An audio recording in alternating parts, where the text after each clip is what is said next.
Welcome to Buckets, coming to you from the Tommy John Home Studios. My name's Matt Moore. I'm the senior NBA writer for the Action Network. This is your pregame show for Wolves-Thunder, Game 3 in the Western Conference Finals. Minnesota will try and avoid going down in an insurmountable 0-3 hole. I would say 0-2 is still pretty freaking unsurmountable, but they'll try and dig out of that tonight with a win at home. To break it down, to give you best bets, to read the market, and more, I've got Brandon Kravitz from In the Game, 3 to 6 p.m.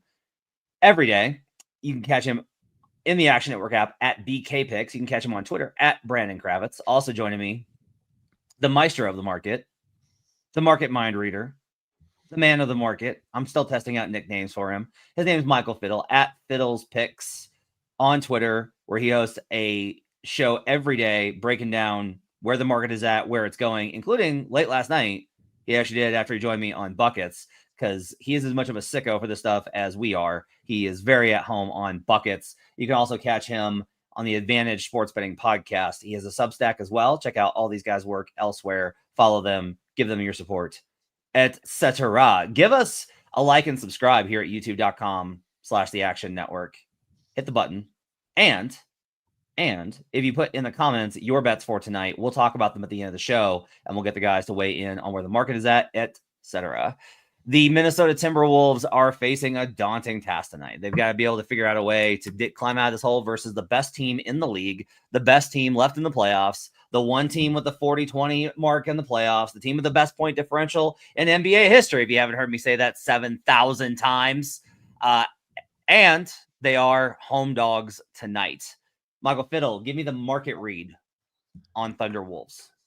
So when the Game 3 odds opened after Game 2, we priced a huge upgrade to the Thunder's power ranks, and it came out a bunch of places minus 4.5. And there was like an initial Wolves sentiment of like, whoa, that might be a little too much. We should bring this down to 2.5. Really became the consensus line in the market for the last, say, 36 hours. And that was a proper pricing of home court shifting from Thunder minus 8.5. Back going to Minnesota. It should be about 6 points when we get to round 3 of the NBA playoffs. So that should bring us to Thunder minus 2.5 in Minnesota. Now we're seeing the day of market. Now we're seeing the limits increase. And now we're seeing not the reaction to what just happened, but the anticipation of what is going to happen. And it's another Thunder sentiment entering the market. I feel like it's on repeat, not only of it happening in the market, but of me talking about it as we do these shows. There's Thunder minus 2.5 quite a few places, but that is definitely emerging as the game day sharp side to be on. So currently in the market, this open 2.5. It's now Thunder minus 3, minus 108, minus 108 at Bet Rivers. Wolves plus 3.5 in the market as well. You can find that on there as well. So it's definitely gone that direction. I make this Thunder minus 3.4. So I got in at the 2.5 mark because regardless of how I felt about Minnesota in the first 2 matchups, I can't get there on this number based off of the home court adjustments. I feel like the home court adjustments for in the playoffs the last really 3 seasons haven't matched what we've seen in terms of how limited home court has been. Like, Phil, that's an interesting kind of side effect here. And Kravitz, I like your thoughts as well. We know from trends and like overall performances, the home court is worth less, but we're still seeing pretty big swings in the market from home court across. And I just simply don't think that that's really accurate. I did some research on historical markers, and the average line differential was around 4 points for each team, because the idea was you're more likely to win at home. And now, because I think it's less likely than it used to be, I've got it back down to basically an NBA regular season mark of 2. I'm still willing to give you 2 points for it. That I even feel is generous. Fiddle, kind of what are your thoughts on how the market is still kind of pricing in a heavier home court advantage for some of these teams? I actually think this is a really interesting point. It's not something that I've thought about, but it's absolutely something to consider. The playoff weight of home court certainly increases. It's about 7-8 points in round 1, and then it becomes 6 points pretty much for the rest of the playoffs once these guys get used to being in a away atmosphere like that. But really, in the regular season, we're hitting a point where like might be worth 1.5, 2 points each way, right? So maybe that adjustment should no longer be that high, but should more be closer to 4. And we're seeing so many examples of teams winning on the road. I mean, the Pacers have gone up twice 2-0 on the road, right? We've seen the Celtics perform great on the road in postseasons going back throughout the last few years. So I actually think that's something I'm going to really spend time with, like this offseason and after the numbers, and look at the last few seasons data of that, because that could be an angle for next season to ride some of these spots, similar to Thunder minus 2.3 right now, is to take that angle and say the better team on the road at a discount might actually be the best angle to play. Kravitz, what do you think? Yeah, I mean, I think guessing why this is happening would be a fool's errand, so I'm not going to do that. But I also believe that the live markets have a lot to do with it, because what we are seeing is still these home teams, which plays into one of my best bets and one of yours as well, Matt, for tonight. We're seeing these home teams that are getting off to hot starts, and the live markets take so much money on these sports books. I don't think they fear adding that 6-point adjustment when they know that they're going to have to continue to swing it once the game gets going. So I believe that probably has a lot to do with it, that they don't fear it because of the hot starts that we're seeing from these home teams. But once you start to settle in, that's when things tend to just kind of settle down, and home court just simply means less than it used to. So I think it is absolutely something worth looking into as we get into the offseason. But for right now, I still think another aspect of this that I want to make sure I mention, because I think the NFL, I think those that bet the NFL have already sort of figured this out in a very significant way, is that some home fields simply mean more than others. In Denver means more significantly than Miami. The Kansas City Chiefs means more than Atlanta. I think the NBA, there's something similar going on where, okay, OKC, that home court still matters. Denver's home court still matters. I think MSG is one of those, is a good example of the other end of the spectrum. The opposing team gets up to play at MSG so much that it's not an advantage for New York anymore. And that's the most obvious example. So between the live markets and just how different some of these home courts are, I don't think that it just can't be universal anymore. Yeah, I think the favorites has a whole piece on favorites and dogs up on our YouTube feed. You should go check out that as well. I'm gonna dig into some of this as well. I do have a theory going that Kravitz said that trying to guess what the reasons are would be a fool's errand. Well, I'm a fool. So I think one of the things is, I just think that there's so much technology and science that goes into everything at pro sports now, that there's been so many efforts to alleviate the impact of travel and the discomfort of that. There's been, I think, pretty drastic changes in how teams have prepared their players, including the treatments that they get on planes to avoid the impact of plane travel, et cetera. Because we are seeing this pretty across the board. One other thing, and I'll just note this, and this will be a conversation we'll have in the off season. Fiddle, this hit me because I looked these numbers up expecting it to be something relative to. I was prepared to be like, oh well, road favorites have got to be doing better. They were 7-9 last year in the NBA playoffs, ATS. They're 8-10 this year, 44% road favorites. Okay, how are home favorites? 48% last year, ATS. 47.4% this year. That's weird. That's odd to me. It's obviously shaped by things like the Knicks and things like that, but I thought it was interesting that the favorites are Can I having. add one more wrinkle to why this might be happening? Yes. I think we're in the age of the AAU circuit is now in the NBA. And so I think a lot of these players have played in very hostile away environments and high-level tournaments and packed houses for high school games. And like, I think the atmospheres that they've been exposed to also, in addition to all the science and stuff, there's probably an emotional component of being a little more ready for it. See, that's where I feel like I don't want to completely dismiss it, because you could be right. But are we just forgetting that in the 80s, college basketball was bigger than the NBA?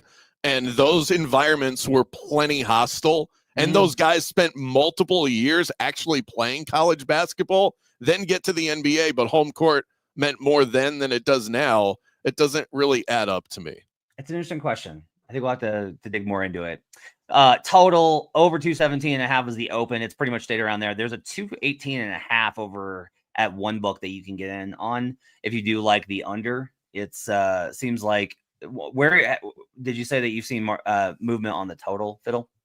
It's been pretty flat of a market, like at 219 and went under. Game 2 closed at 217 and went over. So we've really just seen this one. I mean, this one isn't too much science. We've seen it at 218 the whole time. So I actually think like we're starting to see a little bit of movement towards the over. Like the sharpest books are starting to put this at 218 or increase the VIG at 218 and a half. So starting to pop up. So if anything, I would lean over. But again, this has been the inflection point number at which to go under too. So I think this is a really, really sharp line. I've played nothing in the total personally. 95% of this is an interesting element here. 95% of the tickets we're tracking are on the over. 94% of the money we're tracking is on the over. But we were tracking sharp action on the under. So just interesting, I think, where this is kind of, it seems like there was a buy point when it hit 218. And there's been contraction back the other way. All right, we're going to do best bets. But before we do that, we're going to talk about Underdog, because Underdog is one of the best places to make picks during playoff basketball. While they score buckets, you can score cash. Underdog is one of the leading sports apps, and you can play right now in your state. Their app has over 100,000 five-star reviews and millions of players. To play, all you have to do is download the app and choose whether a player will go higher or lower on one of their stats. You can choose from things like points, assists, so much more. All the stuff that we talk about: points and assists, points, rebounds, assists, steals, three-pointers made, all of them higher or lower available at Underdog. Once your picks feel good, you can play with as little as $1. And if you get everything right, you can win up to 1,000 times your money. It's Saturday, so we're going to have a little fun. We've been doing pretty well on these, especially on the flex play, which you can do on Champions on Underdog. So coming up, Brandon Kravitz is going to tell you why he thinks Ant's going to go wild tonight. So we're going to start here with a get buckets Underdog lineup. Ant 40 plus. 40 plus. We're starting high. We're not going to get anything low, anything around where the number is. We're already going to 40, higher than 40 plus for Ant. Caruso points and assists higher than 9.5. J-Dub 25.5 points and assists higher, because he's been having a great series, as I've talked about consistently, and said that he would be in contention for Western Conference Finals MVP. I just need like one really bad Shea game. Just like one bad Shea game and I'm okay. And then we're also going to take Mike Conley, 11.5 points higher. So we are going for, this is obviously a pretty strong look on a lot of points tonight. Ant 40 plus higher. Caruso 9.5 points and assists higher. J-Dub points and assists 25.5 higher. And Mike Conley 11.5 points higher. If you get all four correct, it's 5 points. It's 50.67 times your money. If you do the flex play and we get 3 right, it's still 13.92 times your money. Download the Underdog app and sign up with promo code BUCKETS100 to unlock a special offer of up to $1,000 in bonus cash when you make your first deposit. That's promo code BUCKETS100. You must be 18 plus, 19 plus in Alabama and Nebraska, 19 plus in Colorado for some games, 21 plus in Massachusetts and Arizona, and present in a state where Underdog Fantasy operates. Terms apply. Void in Colorado. Concerned with your play? 1-800-GAMBLER. Call 1-800-GAMBLER or visit ncpgambling.org.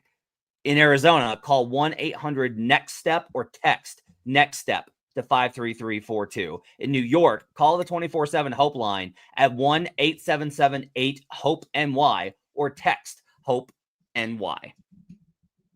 Let's get buckets with Underdog. All right. Let's do best bets for tonight in Game 3 of the Western Conference Finals. Michael Fiddle, what do you like? OKC against the spread, -3. Short and sweet as always. Brandon Kravitz, what do you like tonight? I really wanted to be on his side in this game. I just couldn't get there. I'm going to go with the Timberwolves plus 0.5 in the first quarter. Naz Reid under 19.5 points, rebounds, and assists. J-Dub over 11.5 rebounds and assists. And Anthony Edwards 40 plus at plus 700. Woo! Good stuff there. I'm on J-Dub over 11.5 rebounds and assists with Kravitz. I'm on OKC minus 2.5. I make it 3.4. At this point, at it being 3, I would not bet it. I liked it at 2.5. I do not like it anymore at 3. I get that we're inside of a possession here. I'm just saying from a value standpoint, this is a pretty tight one for me. I'm also on the OKC team total over 110.5 tonight. I like OKC to score over 110.5 points. I have more faith in the OKC offense based off of their ability to force turnovers than I do in Minnesota's. This does seem like a good spot for Minnesota's offense to finally get there. Here's a question. I like doing this in the playoffs because I did this last year and it's tortured my Locked On Nuggets co-host. I sat down in the playoffs last year and was like, hey, you know how Jamal is always a playoff demon? And he's like, yeah. I was like, what if he's not? Like, what if he doesn't do that this year? What if he's not a playoff demon? And he was like, I don't want to think about that. And then that's what happened. So here's a question. Like, the Wolves should bounce back tonight offensively. Yeah, what if they don't? Like, what if they just don't? And OKC continues to generate points off of turnovers. I don't want to be on anything Wolves. And I will absolutely point out that if you've listened to the show, this is in part because I was on Wolves plus 2.5 in the series, and I bet Wolves in game 1 and game 2. And so now I'm kind of like, one of two things will happen. I'm going to win this OKC bet, or I'm going to be proven that the Wolves are not complete trash and they do belong in this series. Either way, I'm going to feel a little better at the end of the night. Let's go to Fiddle. Why do you like OKC minus 2.5 here? I'm actually going to also add the over 218 as part of the best bets too, and so we'll do them both. But I think what you're speaking to, the points off turnovers, the power rating adjustment, and really just the late action coming into this market across the board on OKC and the over.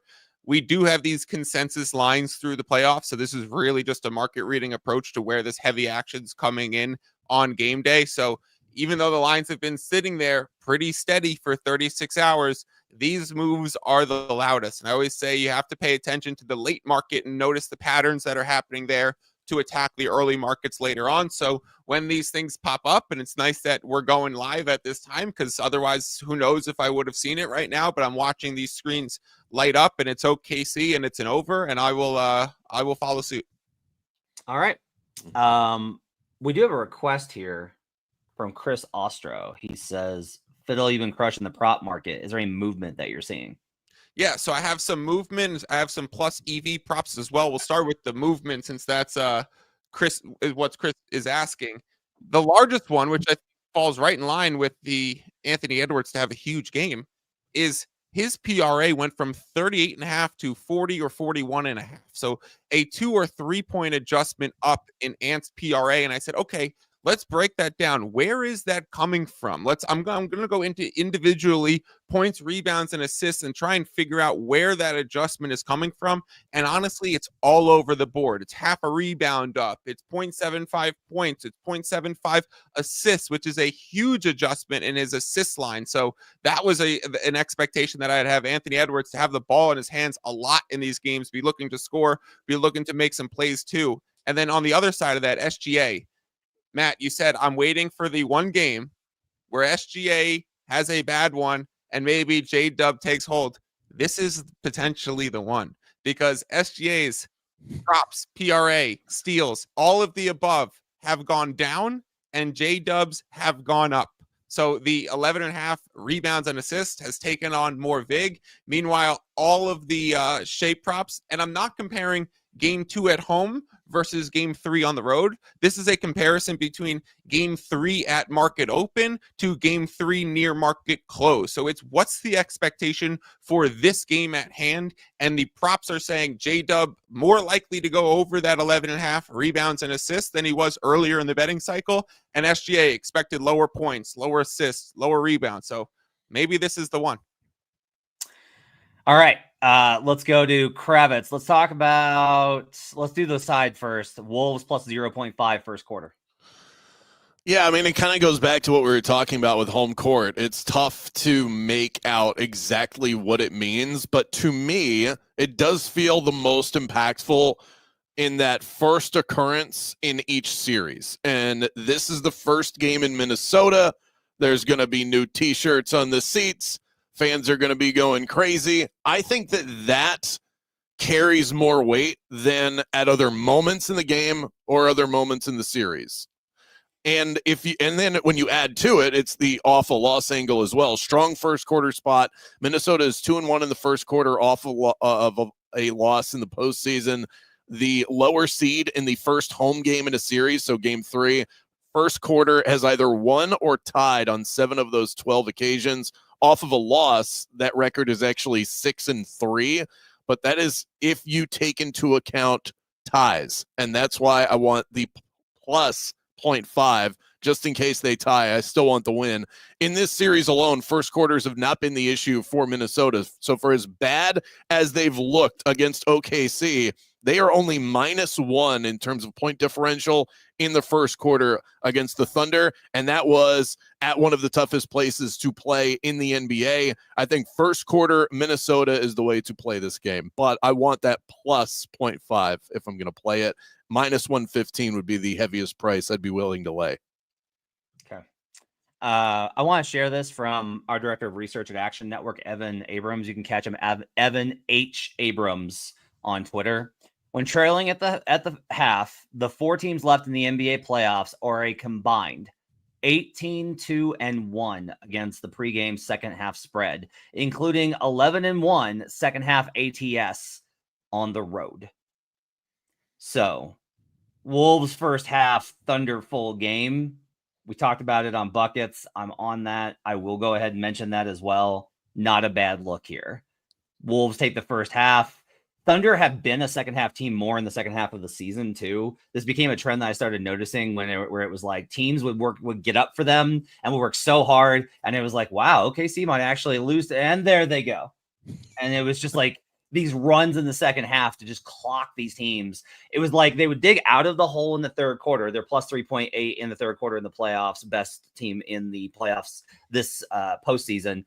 And then the fourth quarter, it's like whoomp, and they're gone. Think about game 1, right? It's like, hey, Wolves, Wolves, oh no, there's a Thunder. So that's one to think about as well. Let's go back to Kravitz and let's talk about. Okay, I'll talk JW in a minute. Let's not wait for the good stuff. Give me the Ant 40 plus play. It's plus Oh, 7. yeah. Yeah, just a quarter unit gut play here, plus 700. The Timberwolves are obviously desperate. They haven't shown much ability to get anybody else going in this series. So this could very easily become an Ant takeover game. He's already hit 40 plus once in this postseason. He flirted with it in game 2, despite the fact that he went 1 of 9 from deep. So if we expect him to get any better from 3 and nobody else to score, he's going to be right there at the end of this game. He also did this twice in the final 10 days of the regular season. So I think it is well worth a slingshot. This is it's a nice price for something that is that 12% probability. I personally, and just my own basketball eye, would say that the chances of 40 plus for Ant would be much higher than that. See, and for me, I'm kind of like, look, they let him get 30 plus in the last game and they won, but I don't think Dags is the kind of coach that's going to go into this next game with that being like, yeah, it's fine. He had 30, but we won. He's probably going to be like, all right, we can't let that happen again. I got to tighten up. So I'm expecting them to send a little bit more help at him, but we'll see what happens. Ant's also good enough to get there on his own, which we'll talk about a little bit when we get to the parlay. Spoiler alert. J-Dub over 11.5 rebounds and assists. So his assists have been an absolute monster. His rebounding has been great in this series.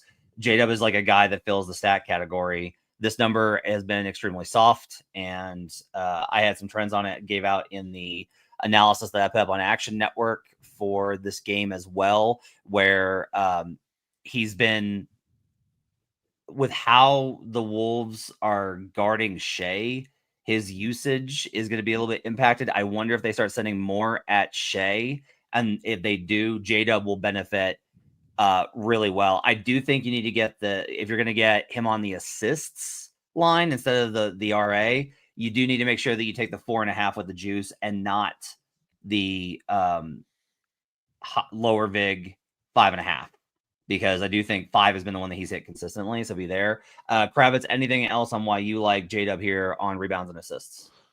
Yeah, and I don't see any reason to just play assists and get away from rebounds without consistently he's been rebounding in this series. He has averaged 13.2 rebounding opportunities, not just in the series, but over the last 5 games. That falls just short of the 2 big men on this team, Ihart and Chet. On the season, he averaged just over 10 on this combo, which wouldn't get us there, but the increase in minutes in the playoffs, we've seen him hit this with a much higher frequency. We know that those 5 assists are going to be there. I mean, he's hit that exactly 7 times in the playoffs. So all we need is 7 rebounds, and he has been able to get that against this Minnesota team. Okay. And then finally, this is the one that Trayvon's asking about in the comments. Trayvon. Do you believe in Naz Reid tonight? Belief is a strong word. I love Naz Reid. I want good things for Naz, but that's a strong word. Brandon Kravitz, however, thinks Naz Reid's going under 19.5 PRA. How come, Kravitz?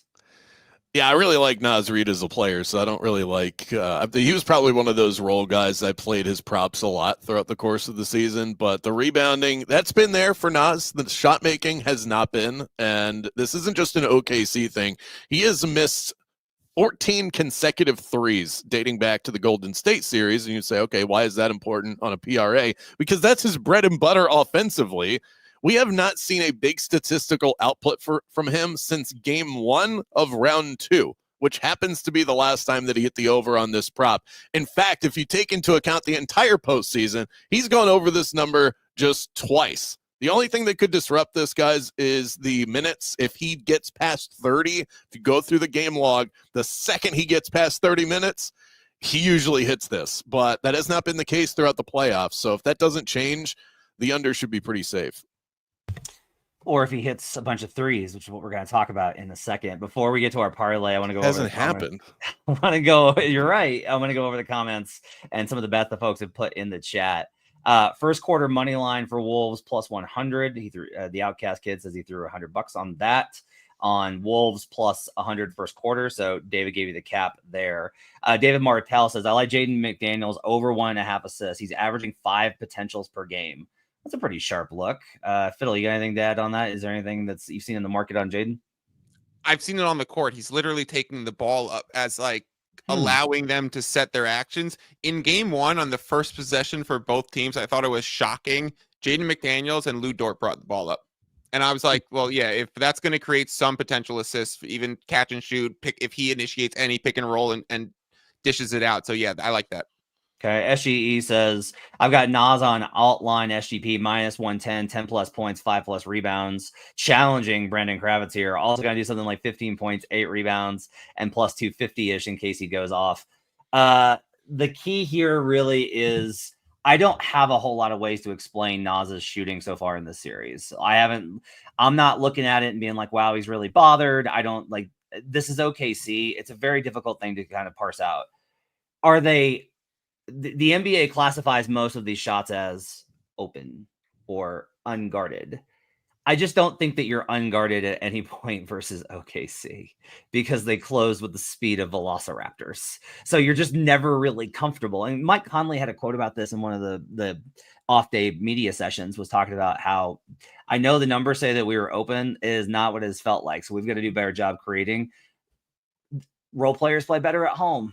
And I think that that's possible. It's also possible that like Nas is like, yeah, he was better. And that was it. Like, yeah, he was better. And that was a big difference in this game while also not being great. I would be cautious on a huge Nas bounce back performance. One of the other issues with Nas is that his rebounding and his points are like 2 ships passing in the night. Yeah. You usually get one or the other. He plays his ass off. I love Naz Reid. If he's not knocking down his shots, he will attack the basket. He will put himself in traffic. If he's knocking down his shots, he's all good. He's doing his part. You don't usually get, like, he's not like a double-double candidate because of the way that he plays. Bruce Slayton says I took Williams over 6 rebounds and over 7 rebounds, and Shea lower than 4 3-pointer attempts in a parlay. The 3-pointer attempts, I think, is probably pretty smart. His efficiency can go up and down. He's not really comfortable with those shots. I will say, if I was, who cares what I think? But an adjustment that is on the board is the Thunder are setting picks really high up, like really close to half court, to get Shea downhill and to kind of freak out the Wolves a little bit. A very simple adjustment here is they should be daring Shea to take those pull-up threes. He's hit them in this series at home. That's not his comfort shot. It's not one that he wants. So having Rudy drop into a high drop around the free throw line area and then just being like, if you want to take that pull-up 3, you can have it, but we're not going to nothing else. That's a much better approach than kind of how they've been running, which is they're caught in between too many of these. They're very uncertain in their coverage, which again, I don't know why. This is like, I have no idea why they've been so unprepared, but they have been. Martell also asked, Hartenstein under 2.5 assists look good. He only had 2 potentials last game and is averaging 1.5 potentials for the series. Another sharp look. David's really good on these comment sections here on our Buckets live shows. I think it's a great look, in part because the Wolves are going to play drop no matter what they do, unless it's Nas. And even when they get that short roll action to him, he's just shooting the floater and not trying to throw lobs because the Wolves have so many athletes. You remember in the Nugget series how Hartenstein was throwing lobs up to Chet on that short roll and then a lob up? You can't do that versus the Wolves. They're too good at protecting the rim. So the concern is that they crash and then Hartenstein kicks to shooters, and this is a low number. But in a road spot where the Thunder shooters have had some bad spots on the road, don't hate this. I like that look as well. And Bruce Slayton finally says, I like the Hartenstein under assists. Also like Shea over 6.5 assists. I think the Wolves try and make him more of a distributor and less of a scorer tonight. My concern with that is whenever you blitz a guy, the assist totals go like all over the place. It could be very high. It could be very low depending on the defensive coverage. So that correlation, I think, is a little bit shaky. On the parlay, here's what we're going to do. We try and theme these every night. This is the role players shoot better at home parlay. Anthony Edwards, 4+ made threes. He's not a role player. A good way to attack this OKC defense is just come off the pick and fire. You saw it a couple times in game 2. He missed. He's got to keep taking those. He needs to just come off these high picks and fire to spread that OKC defense out. If Ant gets hot, he can absolutely knock down enough for this to be 4+. Naz Reid, 2+ made threes. Not going crazy here, Brandon. That's if he could definitely hit the under on the PRA. If he's done it plenty of times in the playoffs, absolutely. And if he just shoots a little better at home, we're in a good spot there. Mike Conley over 1.5 threes. Love this one. Mike's a good shooter. He's been very confident in the series. He needs to play more. Fiddle, you kind of mentioned, and you put this in the comment section, like he's got to play more, right? The numbers are staggering with him on versus off. Yeah, I think he has a positive plus minus in the series, and it's like plus 16. That's crazy considering the results of these scores and that he's a starter. So it's just like you have to keep him out there more often. I saw Mike Conley's 90-1 double-double as like a very high long shot plus EV situation because I was like, yeah, he's got to stay on the court. Like, can he get 10 assists? Probably not. That's why it's 90-1. But he should be on the court more. Okay. And then Dante DiVincenzo, 3+ made threes. This one is the one I'm most worried about. I do not like how Dante has played in this series.